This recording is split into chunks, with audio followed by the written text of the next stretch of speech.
నమస్కారం న్యూస్ విజన్కు స్వాగతం. స్ట్రాంగ్ రూమ్లు కౌంటింగ్ కేంద్రాలను రాష్ట్ర ఎన్నికల ముఖ్య అధికారి ముఖేష్ కుమార్ మీనా పరిశీలించారు. పార్లమెంటుకు సంబంధించి 7 అసెంబ్లీ స్థానాల కౌంటింగ్కు ప్రత్యేక ఏర్పాట్లు చేశామని అన్నారు. భద్రతా ఏర్పాట్లు కూడా బాగున్నాయని అన్నారు. ప్రతి స్ట్రాంగ్ రూమ్ వద్ద సీసీ కెమెరా ఏర్పాటు చేసినట్లుగా తెలిపారు. కేంద్ర బలగాలను మోహరించి ఈవీఎంలకు రక్షణ కల్పిస్తున్నామని చెప్పారు.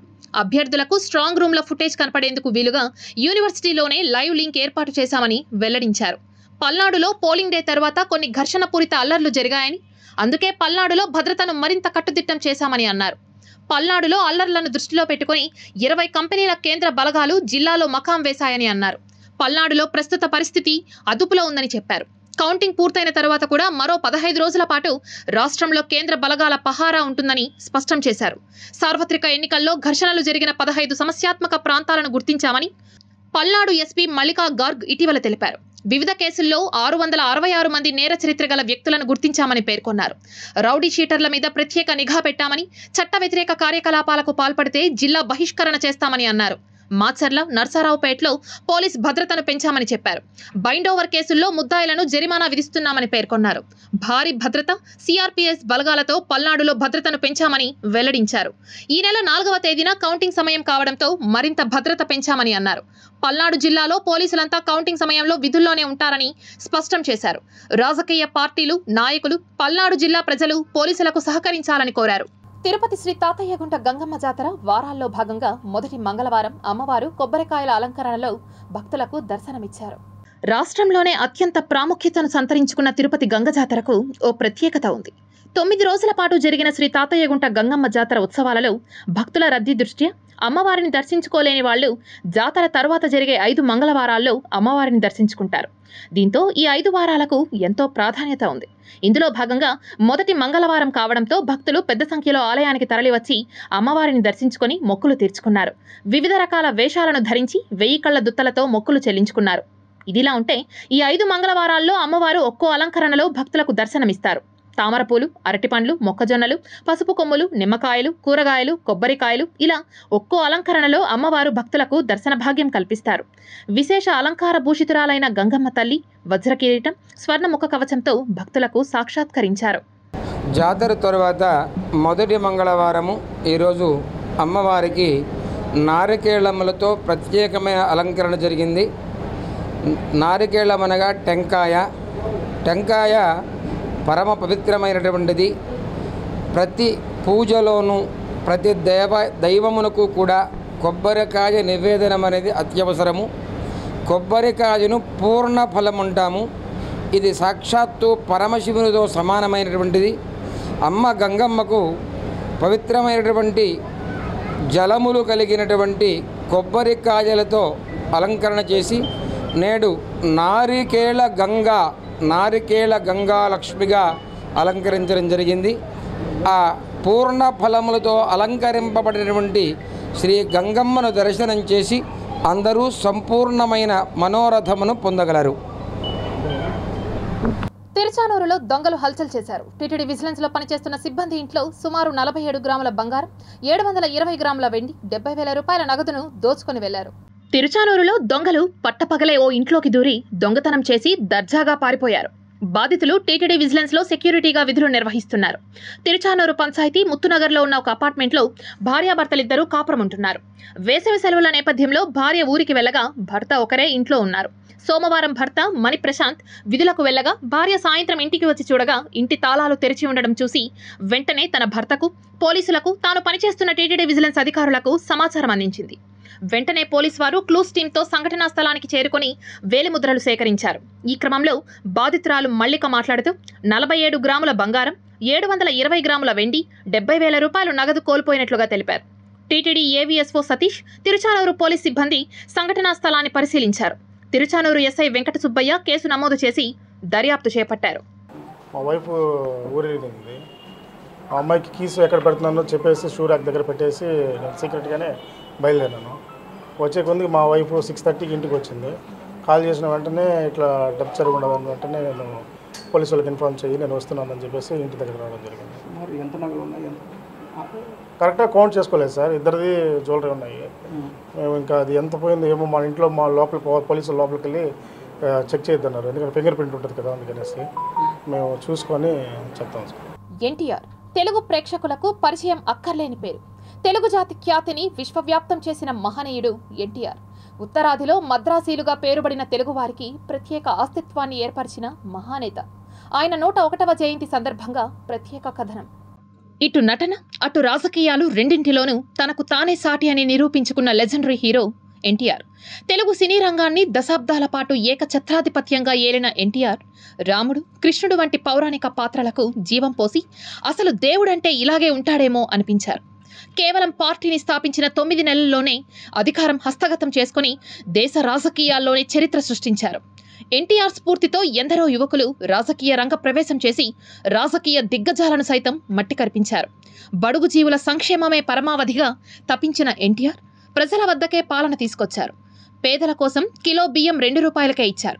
మద్యపాన నిషేధం వంటి కార్యక్రమాలను చేపట్టిన ఘనత ఎన్టీఆర్దే. 1993 మే 28న కృష్ణా జిల్లా పామర్రు మండలంలోని నిమ్మకూరు గ్రామంలో లక్ష్మయ్య, వెంకటరామమ్మ దంపతులకు ఎన్టీఆర్ జన్మించారు.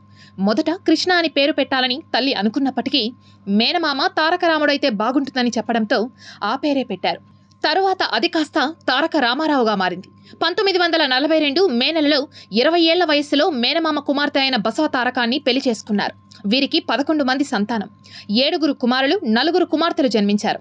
జయకృష్ణ, సాయికృష్ణ, హరికృష్ణ, మోహనకృష్ణ, బాలకృష్ణ, రామకృష్ణ, జయశంకర కృష్ణ, లోకేశ్వరి, పురంధేశ్వరి, భువనేశ్వరి, ఉమామహేశ్వరిగా వారికి పేర్లు పెట్టారు. సంవత్సరానికి 10 సినిమాల చొప్పున నటించారు. తెలుగు, తమిళం, హిందీ భాషలలో కలిపి దాదాపు 400 చిత్రాలలో నటించారు. పలు చిత్రాలను నిర్మించి మరెన్నో చిత్రాలకు దర్శకత్వం కూడా వహించారు. అనేక పౌరాణిక, జానపద, సాంఘిక చిత్రాలలో వైవిధ్యభరితమైన పాత్రలెన్నో పోషించి మెప్పించారు. క్రమశిక్షణకు మారుపేరు ఎన్టీఆర్. వృత్తి పట్ల ఆయన నిబద్ధత ఎంతో మందికి ఆదర్శం. 1968లో భారత ప్రభుత్వం నుండి పద్మశ్రీ అవార్డు అందుకున్నారు. 1978లో ఆంధ్ర విశ్వవిద్యాలయం నుండి గౌరవ డాక్టరేట్ కళా ప్రపూర్ణ స్వీకరించారు. ఆ మహానటుడు జయంతిని పురస్కరించుకొని టీడీపీ శ్రేణులు ఘనంగా వేడుకలను నిర్వహించారు. ఎన్టీఆర్ విగ్రహాలకు, చిత్రపటాలకు ఘనంగా నివాళులర్పించారు. అభిమానిగా ఇప్పటి వరకు కూడా ఆయన జయంతి ఉత్సవాలను కొనసాగిస్తూ మరి ఈరోజు 101 జయంతి పురస్కరించుకొని ఆయన స్వగృహంలో ఈరోజు నిర్వహించుకోవడం మన అందరికీ కూడా ఒక సంతోషదాయకం, ఒక శుభ పరిణామంగా భావిస్తూ రానున్న రోజుల్లో మరి మన నందమూరి తారక రామారావు గారి ఆశయ సాధన కోసం ఏదైతే ప్రజలే దేవుళ్ళు, సమాజమే దేవాలయం అని, కూడు గుడ్డ నీడ అనేది ప్రతి ఒక్క పేద, బడుగు, బలహీన వర్గాల వారికి అందించాల్సిన అవసరం ఎంతైనా ఉంది అని చెప్పి ఆయన ఆ రోజు నుంచి ఇప్పటి వరకు కూడా ఆయన ఆశయ సాధన కోసం మరి ఇప్పుడు ఉన్నటువంటి మన జాతీయ పార్టీ అధ్యక్షులు తెలుగుదేశం పార్టీ నారా చంద్రబాబు నాయుడు గారు కానివ్వండి, ప్రధాన కార్యదర్శి అంటే నారా లోకేష్ బాబు గారు కానివ్వండి, భువనేశ్వరి మేడం కానివ్వండి, నిజం గెలవాలనే నినాదాలతో ప్రజల్లోకి వచ్చి ప్రజల యొక్క ఉన్నంత కాలం కూడా నందమూరి తారక రామారావు గారిని స్మరించుకుంటూ మా యొక్క కుటుంబాలన్నీ కూడా ఆయన యొక్క ఆలోచనకు అనుగుణంగా తెలుగుదేశం పార్టీలో కొనసాగుతూ తెలుగుదేశం పార్టీలో వివిధ రకాలైన పదవులు టీటీడీ ట్రస్ట్ బోర్డు మెంబర్గా కూడా ఎన్టీఆర్ రాజు గారి 2 సార్లు నియమించడం, అందరికి కూడా అంకిత భావంతో పనిచేయాలనే ఒక దృక్పథంతో ఆ రోజు పనిచేయడం జరిగింది.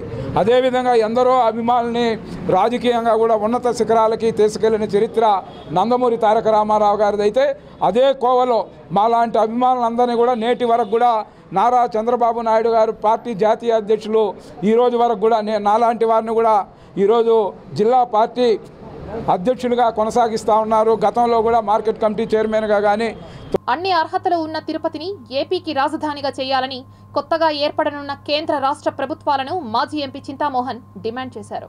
తిరుపతి మన రాజధాని. ఎలక్షన్లో కొన్ని పరిస్థితుల్లో నా పైన ఒత్తిళ్లు ఉన్నందువల్ల ఆపిపెట్టాను. నేను ఈ రోజు నుంచి మొదలు పెడుతున్నాను. తిరుపతి మన రాజధాని నగరం అవుతుంది, అయి తీరుతుంది. ఎంతమంది అడ్డం వచ్చినా. మరి కొంతమంది అక్కడక్కడ ఎన్ఆర్ఐలు కొంత భూములు కొనుక్కున్నారంట.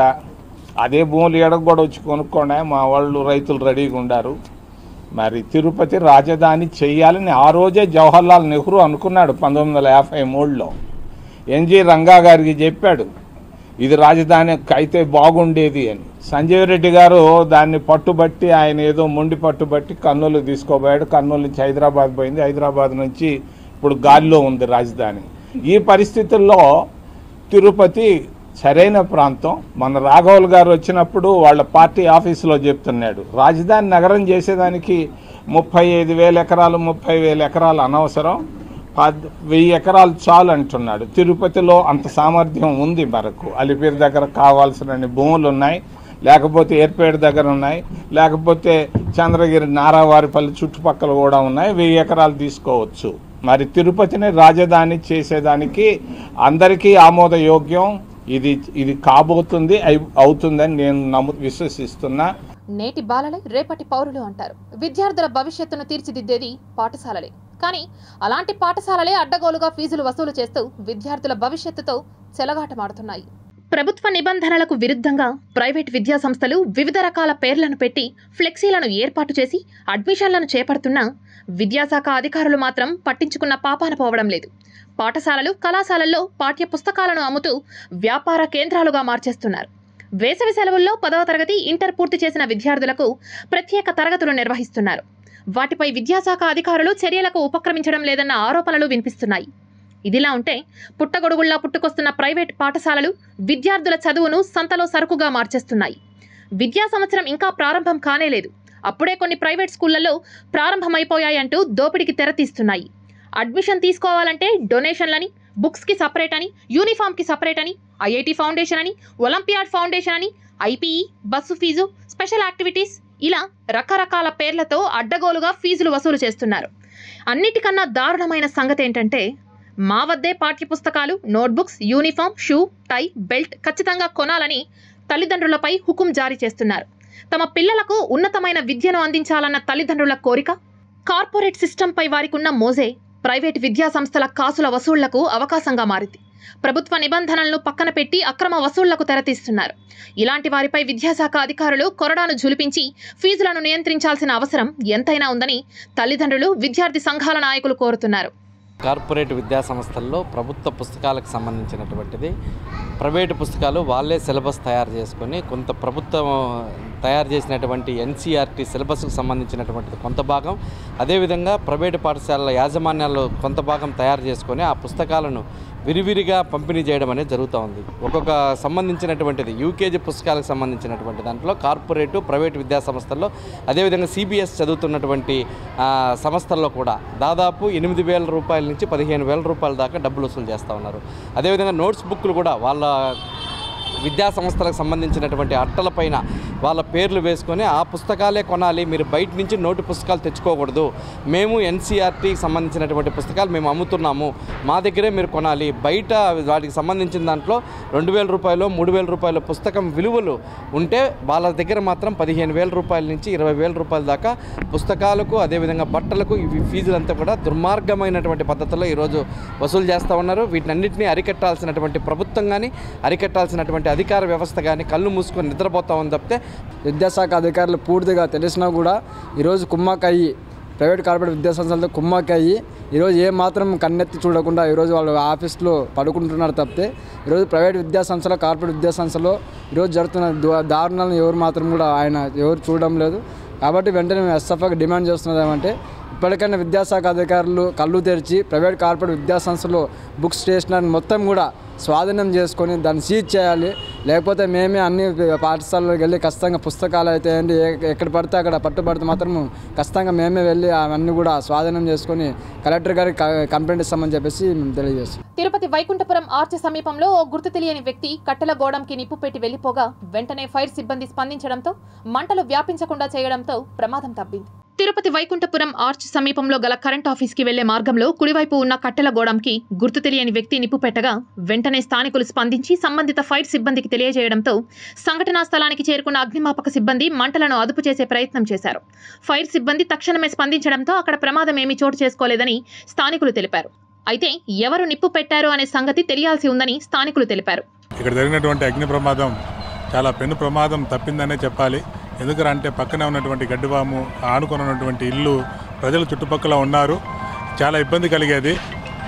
ఇక్కడ ఉన్నటువంటి ప్రజలు టెక్కన చిన్న మంట రాగానే ఇమ్మీడియట్గా ఫైర్ ఇంజిన్ ఫోన్ చేయడం, రావడం, వెంటనే మేము కూడా పరిగెత్తుకుంటూ రావడం, మేము వచ్చేసరికి ఏమి చేయలేని పరిస్థితి. కౌంటింగ్ సమీపిస్తున్న నేపథ్యంలో తిరుపతి అర్బన్ జిల్లా ఎస్పీ హర్షవర్ధన్ రాజు ఆదేశాల మేరకు తిరుపతిలో ఫ్లాగ్ మార్చ్ నిర్వహించారు. ఈ 4వ మనకు దురదృష్టకర సంఘటన జరిగినటువంటి ఈ సమయంలో మనకు 4వ తేదీ కౌంటింగ్ ఉంది. 4వ తేదీ కౌంటింగ్ ఉంది కాబట్టి ఆ 4వ తేదీ ఎటువంటి అవాంఛనీయ సంఘటన జరగకుండా పోలీస్ అనేది ఈ పట్టణంలో పోలీస్ ఉంది. ఎవరు కూడా భయభ్రాంతులకు కానీ దేనికని గురి కాకూడదని, అదేవిధంగా అల్లర్లు చేసే వాళ్ళకి తాట తీస్తామని తెలియజేయడానికి కానీ, అందుకొరకు ప్రజల్లో కొంచెం కాన్ఫిడెన్స్ లెవెల్ బిల్డప్ చేయడం కొరకు మా ఎస్పీ గారి ఉత్తర్వుల మేరకు ఈ ఫ్లాగ్ మార్చ్ నిర్వహిస్తున్నాం ఈ పట్టణంలో. కుప్పం మున్సిపాలిటీలో అడ్డగోలుగా ఉద్యోగ నియామకాలు చేపడుతుండటంతో పలు విమర్శలకు దారితీస్తోంది. కుప్పం మున్సిపాలిటీలో అడ్డగోలుగా సుమారు 30 మందికి ఉద్యోగాలు ఇచ్చిన సంగతి ఆలస్యంగా వెలుగులోకి వచ్చింది. రేపు కుప్పం మున్సిపల్ సాధారణ సర్వసభ్య సమావేశం జరగనుంది. సమావేశంలో ఈ తీర్మానాన్ని ఆమోదించనున్నట్లుగా తెలిసింది. ఎన్నికల కోడ్ అమల్లో ఉన్న అడ్డగోలుగా ఇలా ఉద్యోగాలు ఇవ్వడం ఏమిటని కౌన్సిలర్లే చర్చించుకుంటున్నారని సమాచారం.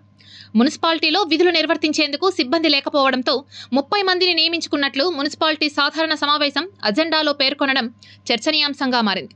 అడ్డగోలుగా సుమారు 30 మందికి ఎలా ఉద్యోగాలు ఇస్తారంటూ ప్రతిపక్ష పార్టీల కౌన్సిలర్లు ప్రశ్నిస్తున్నారు. ఎన్నికల కోడ్ను బేఖాతరు చేస్తూ ఉద్యోగాలు ఇచ్చిన అధికారులపై సంబంధిత అధికారులు ఎలాంటి చర్యలు తీసుకుంటారో వేచి చూడాలి. అధికార ప్రతిపక్ష పార్టీ నేతలు వెకేషన్ టూర్ల పేరుతో ప్రజలను గాలికొదిలేసి విదేశాల్లో చక్కర్లు కొట్టడం రాజకీయాలు కాదని, ప్రజల సంక్షేమం గురించి ఆలోచించే వాళ్లే నిజమైన నాయకులని సిపిఎం రాష్ట్ర కార్యదర్శి శ్రీనివాసరావు తెలిపారు. తిరుపతి సుందరయ్య నగర్లో ఏర్పాటు చేసిన విలేకరుల సమావేశంలో ఆయన మాట్లాడారు. దేశంలో మోడీ ప్రభావం ఏమీ కనిపించడం లేదని విమర్శించారు. అలాగే రాష్ట్రంలో ఎన్డీఏ కూటమిలో భాగస్వామ్యంగా ఉన్న టీడీపీ, జనసేన నేతలకు స్థిరత్వం లేదని, గాలివాట రాజకీయాలు చేయడమే వారికి తెలుసునని ఎద్దేవా చేశారు. అంటే ఈ రోజున్న దేశ రాష్ట్ర రాజకీయ పరిస్థితుల్లో వీళ్ళ ముగ్గురికి కూడా రెలవెన్సీ ఉంది.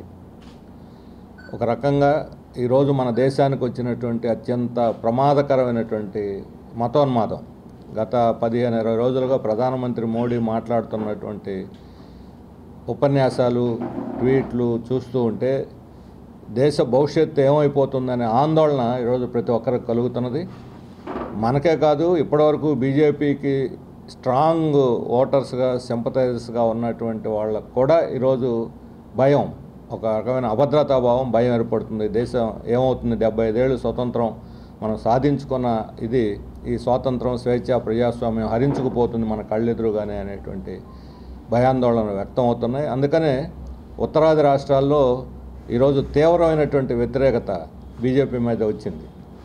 మొదట్లో మూడోసారి ఎంతో కొంత ఎలాగైనా గెలుస్తాడు మోడీ అనుకున్న వాళ్ళు ఇప్పుడు 5 పూర్తి 6వ దశకు వచ్చేసరికి ఇక మోడీ ఇంటికి పోవటం ఖాయం, ఈయన పని అయిపోయింది, ఖేల్ ఖతం అని చెప్పుకునేటువంటి స్థాయికి ఈరోజు ఆయన ప్రతిష్ట దిగజారిపోయింది. శ్రీహరికోట నుంచి జరగాల్సిన ప్రైవేట్ రాకెట్ అగ్నిబాన్ రాకెట్ ప్రయోగం మరోసారి వాయిదా పడింది.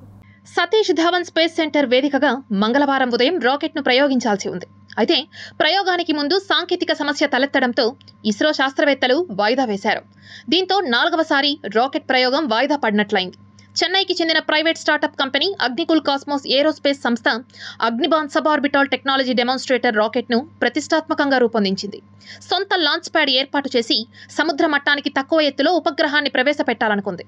షెడ్యూల్ ప్రకారం 8 గంటల కౌంట్డౌన్ అనంతరం మంగళవారం ఉదయం 5:48 రాకెట్ నింగిలోకి దూసుకెళ్లాల్సి ఉంది. అయితే సాంకేతిక సమస్య తలెత్తడంతో చివరి నిమిషంలో ప్రయోగాన్ని నిలిపివేశారు. అమెరికాలోని టెక్సాస్, ఒక్లహోమా, ఆర్కాన్సాలలో భారీ తుఫాను కుదిపేసింది. 4 రాష్ట్రాల్లో తుఫాను కారణంగా 22 మంది మరణించడంతో పాటు వందలాది భవనాలు ధ్వంసమయ్యాయి. ఆర్కన్సాస్లో 8 మంది, టెక్సాస్లో 7, కెంటుకీలో 4, ఓక్లహోమాలో 2 మరణించారని అధికారులు తెలిపారు. సర్చ్ అండ్ రెస్క్యూ ఆపరేషన్ కొనసాగుతోందని, మృతుల సంఖ్య ఇంకా పెరిగే అవకాశం ఉందని పేర్కొన్నారు. తుఫాను కారణంగా సోమవారం రాత్రి విద్యుత్ సేవలో అంతరాయం ఏర్పడడంతో 4,70,000 మందికి పైగా ప్రజలు విద్యుత్ సరఫరా లేకుండా ఉండవలసిన పరిస్థితి ఏర్పడింది. తుఫాను ధాటికి అనేక వాహనాలు కొట్టుకుపోయాయి. అలాగే జార్జియా, సౌత్ కరోలినాలోని కొన్ని ప్రాంతాలు సోమవారం మధ్యాహ్నం వరకు తీవ్రమైన తుఫాను హెచ్చరికలో ఉన్నాయని నేషనల్ వెదర్ సర్వీస్ తెలిపింది. వాతావరణ శాఖ కూడా ఓహియో, టెన్నెసీ లోయలలో సుడిగాలి గురించి హెచ్చరికలు జారీ చేసింది. టోర్నడోల కారణంగా బలమైన గాలులు, బేస్బాల్ అంత పెద్ద వడగళ్లు, అలాగే కుండపోత వర్షాలు, ఆకస్మిక వరదలు వచ్చే అవకాశం ఉందని తుఫాను అంచనా కేంద్రం వెల్లడించింది. జగతికి వెలుగునిచ్చే సూర్యుడు ఒక్కడే. అయితే అలాంటి కోటి సూర్యుల వెలుగుకు సమానమైనది, మహాశక్తివంతమైనది సుదర్శన జ్వాల అని శ్రీ పెరుందేవి సమేత శ్రీ వరదరాజస్వామి దేవాలయ అర్చకులు బాలాజీ స్వామి తెలిపారు. తిరుపతి కేటీ రోడ్లోని శ్రీ పెరుందేవి సమేత శ్రీ వరదరాజస్వామి వారి దేవాలయంలో ఈ నెల 26వ తేదీ నుంచి ప్రారంభమైన సుదర్శన యాగం అత్యంత వైభవంగా జరుగుతోంది. ఇందులో భాగంగా 3వ రోజు సుదర్శన యాగాన్ని ఋత్వికులు శాస్త్రోక్తంగా నిర్వహించారు. ఈ యాగానికి భక్తులు పెద్ద సంఖ్యలో పాల్గొన్నారు. ఈ సందర్భంగా ఆలయ అర్చకులు బాలాజీ స్వామి మాట్లాడుతూ బుధవారం మహాపూర్ణాహుతితో సుదర్శన యాగం ముగుస్తుందని, భక్తులు ఆలయానికి తరలివచ్చి స్వామివారి కృపకు పాత్రులు కావాలని కోరారు. శ్రీదేవి భూదేవి పెరుందేవి నాయిగా సమేత శ్రీ వరదరాజస్వామి కేటీ రోడ్లో ఉన్న వరదరాజస్వామి టెంపుల్లో గత 3 రోజులుగా మహాసుదర్శన హోమం అన్నటువంటి జరుగుతుంది. ఇది 26వ తారీఖు సాయంకాలము అంకురార్పణంతో ప్రారంభమైంది.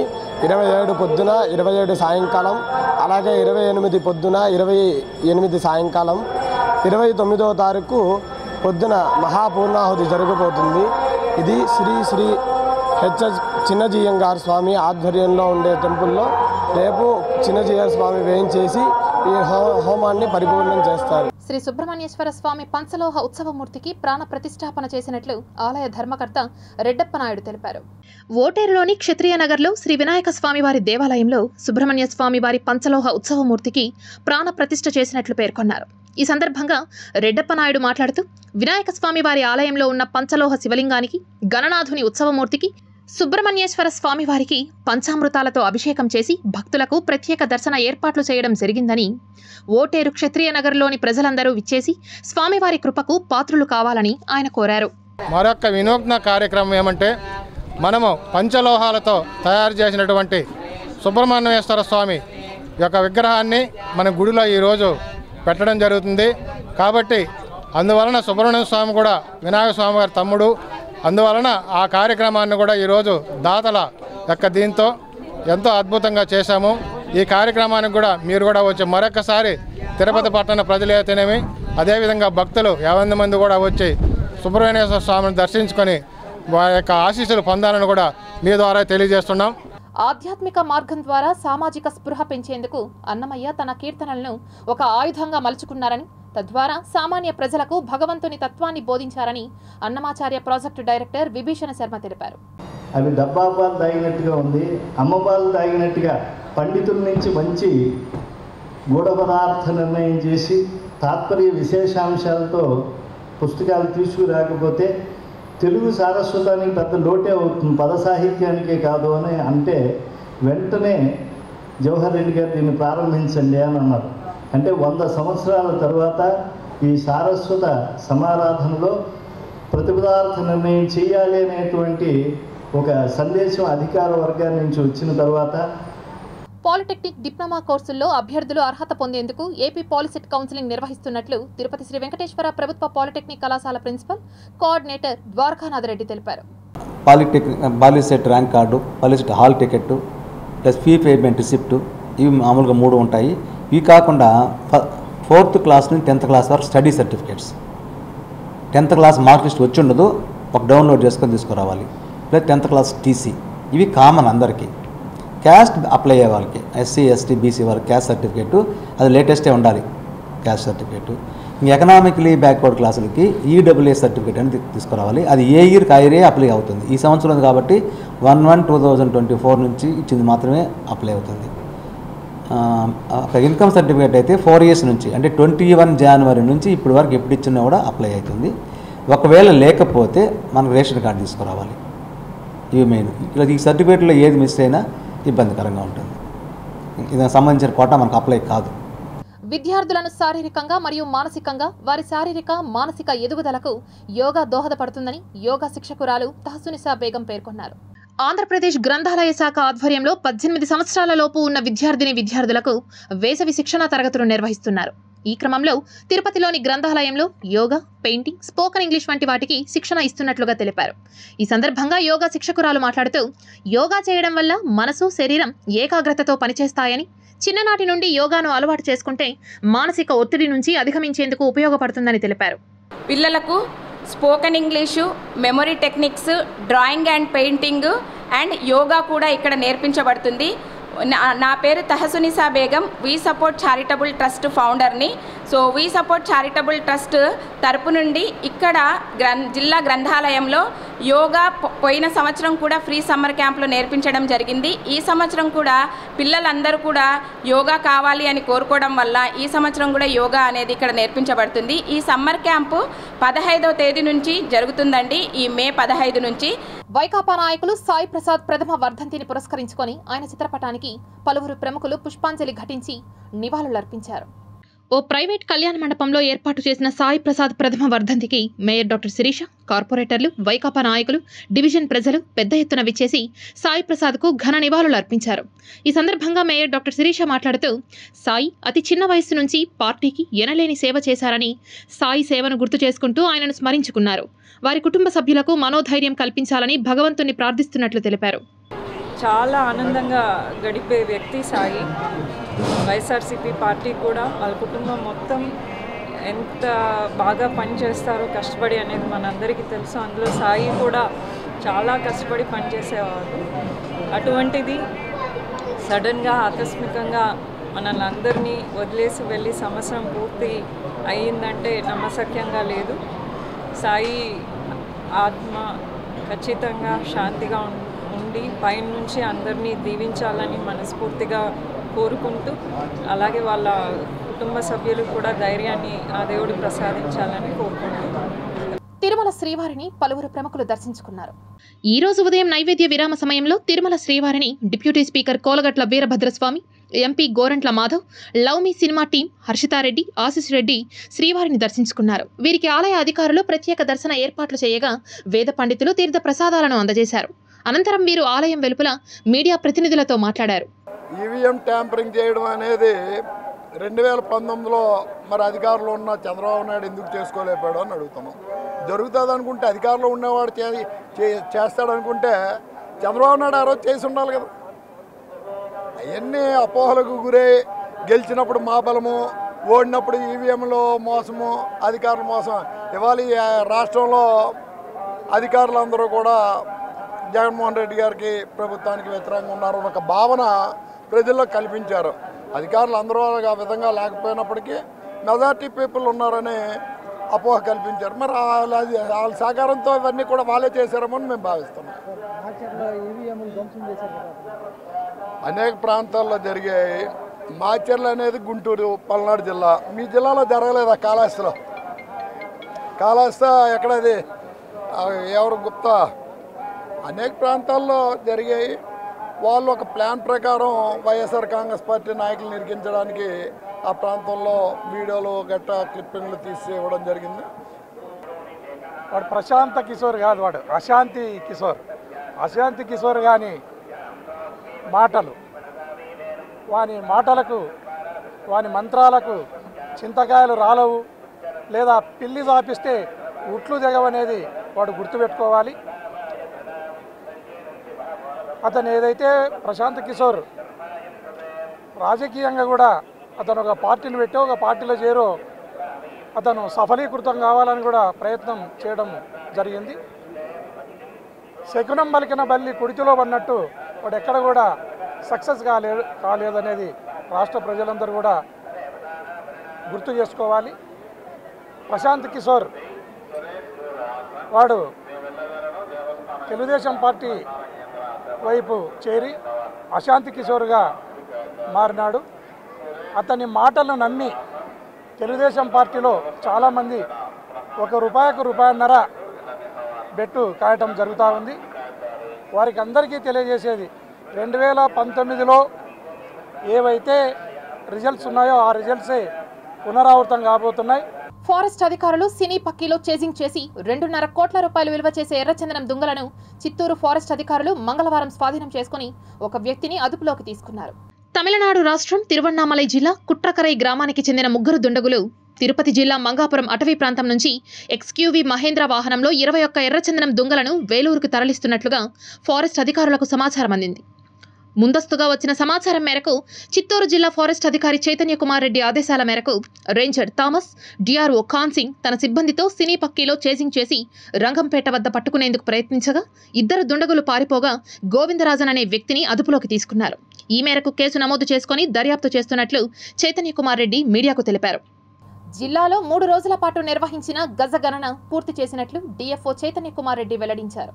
మంగళవారం మీడియాతో మాట్లాడుతూ జిల్లాలో ఏనుగుల గణన అత్యంత ప్రతిష్టాత్మకంగా చేపట్టడం జరిగిందని అన్నారు డిఎఫ్ఓ చైతన్య కుమార్.